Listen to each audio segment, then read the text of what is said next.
parler des herpès virus équins et leur survie dans l'environnement. Donc, tout d'abord, nous verrons une petite introduction sur l'herpès virus équin 1 puis l'herpès virus équin 4. Ensuite, nous parlerons des connaissances bibliographiques que nous avons de la survie de l'herpès virus équin 1 dans l'environnement. Puis nous verrons l'étude de la survie des virus HVE1 et HVE4 dans de l'eau de pluie. Et enfin, nous parlerons de la détection du génome de l'herpès virus équin 4 dans l'environnement lors d'un foyer infectieux. Donc, les herpès virus équin 1 et 4 sont des herpès virus de la famille des herpès viridés. Ils sont tous les deux responsables de la rhinopneumonie qui se caractérise par une infection du tractus respiratoire chez les chevaux et se manifeste généralement par de la fièvre, du jetage nasal et de la toux. L'HVE1 peut être aussi responsable de formes secondaires plus graves telles que la forme nerveuse, des avortements et la forme oculaire.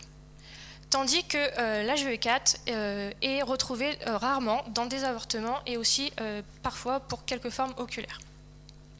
Actuellement, il y a des vaccins qui sont disponibles et ces vaccins permettent de réduire à la fois les signes cliniques, l'excrétion virale, le nombre d'avortements. Cependant, leur efficacité n'a toujours pas été démontrée contre les formes nerveuses.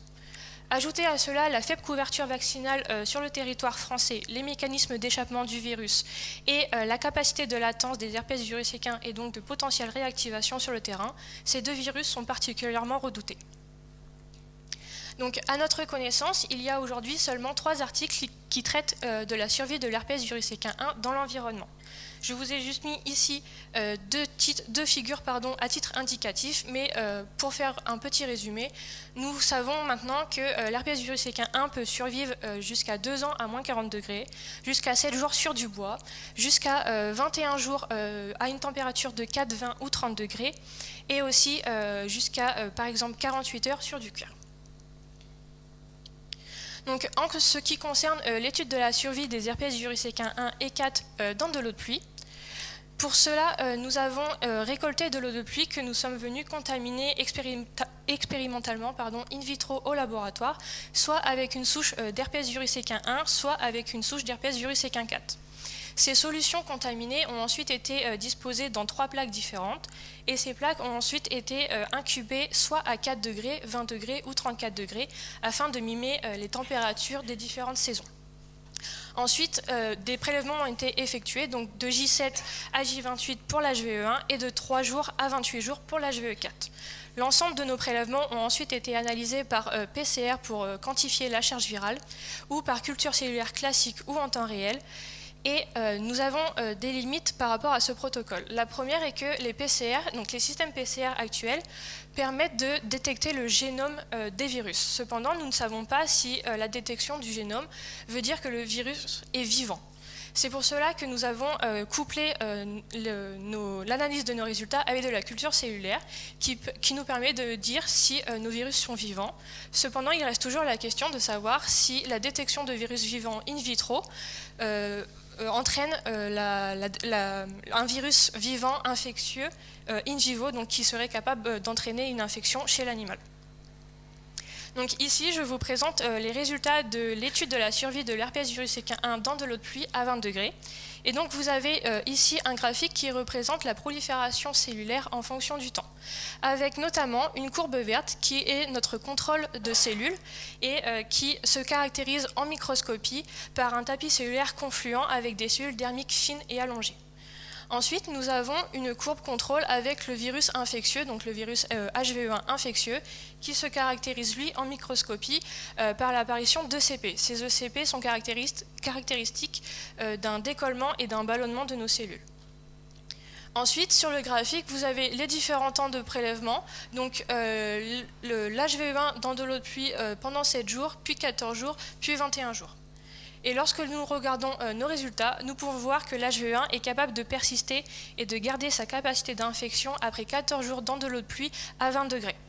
La capacité d'infection de l'HVE1 est aussi fortement réduite au 21e jour dans de l'eau de pluie à 20 degrés. Et cette analyse a aussi été faite en plaçant l'eau de pluie contaminée à 4 degrés et nous obtenons les mêmes résultats. Ensuite, lorsque l'on s'intéresse à la survie de l'HVE1 dans de l'eau de pluie à 34 degrés, nous avons toujours notre courbe verte qui représente nos cellules contrôle, notre courbe rouge, notre témoin infectieux avec les photos. Et lorsque nous regardons nos résultats, nous pouvons voir que l'HVE1 perd sa capacité dès le 7e jour dans de l'eau de pluie à 34 degrés. Les mêmes études ont été réalisées ensuite pour l'herpès virus H1N1 et ici nous avons toujours donc, le graphique qui représente la prolifération cellulaire en fonction du temps avec nos cellules contrôle. Donc, le tapis cellulaire correspond au même tapis cellulaire que pour le HV1 vu que nous avons utilisé le même modèle cellulaire. Nous avons aussi notre contrôle virus, donc HVE4, toujours avec l'apparition de CP avec l'arrondissement et le décollement et le ballonnement de nos cellules. Puis en dégradé de rose, on a les différents prélèvements donc de J3 à J28. Et lorsque l'on regarde nos résultats, on peut voir que l'HVE4 est capable de persister et de garder sa capacité d'infection après 28 jours dans de l'eau de pluie à 20 degrés.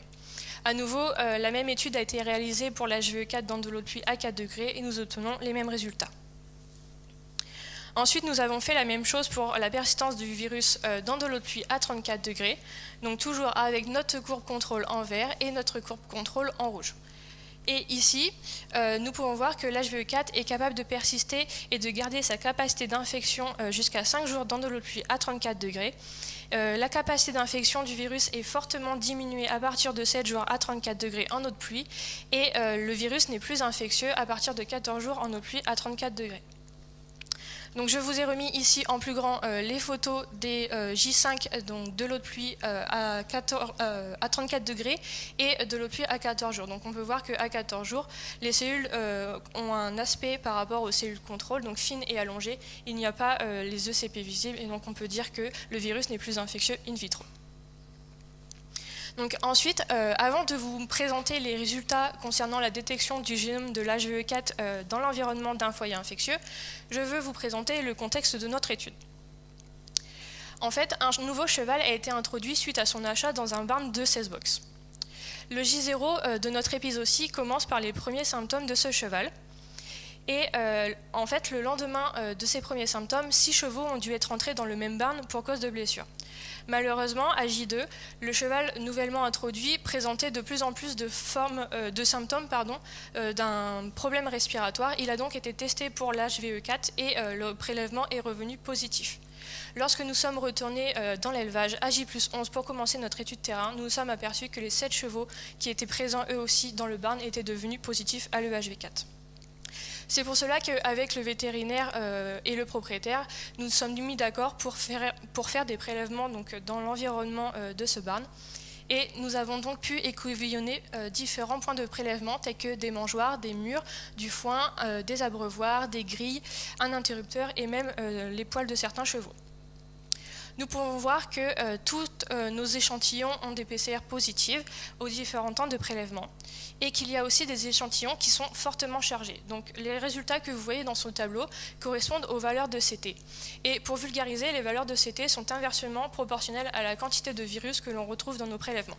Donc plus le CT est bas, plus la charge virale dans le prélèvement est importante.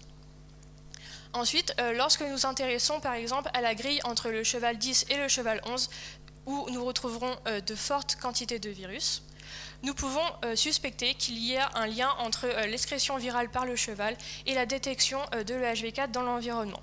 Puisque ici, lorsque la charge virale excrétée par le cheval diminue, la détection de l'EHV4 dans l'environnement de ce cheval diminue lui aussi. Donc, pour finir, il faut retenir que la culture sur modèle cellulaire nous permet de mettre en évidence les virus infectieux in vitro, contrairement au système PCR que nous disposons actuellement. Aussi, l'HVE1 est capable de persister au moins 21 jours dans de l'eau de pluie à 4 et à 20 degrés et d'entraîner une infection sur notre modèle cellulaire in vitro. Cette capacité à infecter les cellules est cependant perdue dès le 7e jour à 34 degrés dans de l'eau de pluie. Concernant l'HVE4, il est capable de persister et de garder sa capacité d'infection in vitro au moins 28 jours dans de l'eau de pluie à 4 et à 20 degrés. Cependant, à nouveau, l'HVE4 perd son pouvoir d'infection entre le 7e et le 14e jour dans de l'eau de pluie à 34 degrés. En ce qui concerne la détection du génome de l'EHV4 sur plusieurs surfaces échantillonnées durant au moins 45 jours lors de notre épisode infectieux, nous avons vu que nos PCR étaient toutes positives. et que la quantité de virus les plus importantes ont été retrouvées sur des grilles en acier galvanisé. Donc avant de conclure, je souhaitais juste remercier nos financeurs pour cette étude qui sont l'IFCE et les fonds EPRON, ainsi que notre partenaire, le RESP. Et merci à vous pour votre attention.